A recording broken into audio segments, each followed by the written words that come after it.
কিভাবে বিশ্লেষণ করবেন? ক্যালকাটা হাইকোর্টের ডিভিশন বেঞ্চের রায় শিরোধার্য। স্টেপ বাকি আছে এখনো। ইন্ডিভিজুয়াল যে কেসগুলো আছে সেগুলো সিঙ্গেল বেঞ্চে সিঙ্গেল ডিসাইড হবে এবং লড়াইটা চলবে। বেশি দুর্নীতি হয়েছে, এখানে একটা রায় হয়েছে। কলকাতা হাইকোর্টের মাননীয় জজ সাহেবের যে রায় দিয়ে কোনো মন্তব্য নেই। সুপ্রিম কোর্ট আছে, এটি ডিসাইড সুপ্রিম কোর্ট। এবং ক্যান্ডিডেটরা কোথাও না কোথাও বলছেন তারা রাজনীতির শিকার হয়েছিলেন। না, কারোর ইন্ডিভিজুয়াল কারোর দ্বারা শত্রুতা কোনোদিনই ছিল না। একটা বেনিয়ম হয়েছিল, ওটা অনিয়ম হয়েছিল। অনিয়মের ফলে একটা মামলা রায় হয়েছিল।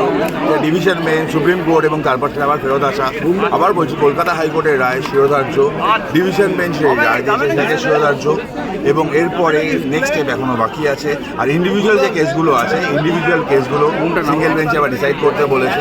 তো ইন্ডিভিজুয়াল কেসগুলো সিঙ্গেল বেঞ্চে ডিসাইড হবে। 266 ক্যান্ডিডেট ওটা তো আছে, আছে আরও অনেক কটা ইস্যু আছে সিঙ্গেল বেঞ্চে। এখনও মোটামুটি প্রায় 20 থেকে 25,000 মানে ক্যান্ডিডেটের মামলা পেন্ডিং আছে, যারা ক্রস করে যাচ্ছে, রিজার্ভ ক্যাটাগরি স্টুডেন্ট ক্রস করে যাচ্ছে, তাদের কেসগুলো পেন্ডিং আছে। ইন্ডিভিজুয়াল কেসগুলো ডিসাইড হবে আর এই মামলা অবশ্যই সুপ্রিম কোর্টে চ্যালেঞ্জ হবে। আবেদনকারী হিসেবে কি সুপ্রিম কোর্টে যাচ্ছে?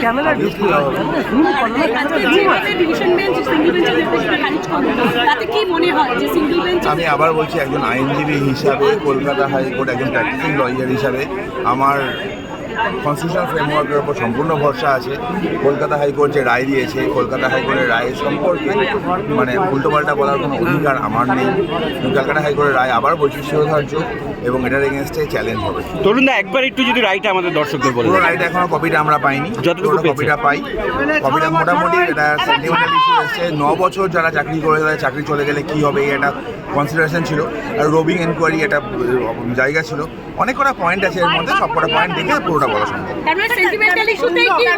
না। একদম কোর্ট সেন্টিমেন্টে চলে না, কোর্ট সেন্টিমেন্টে চলে না।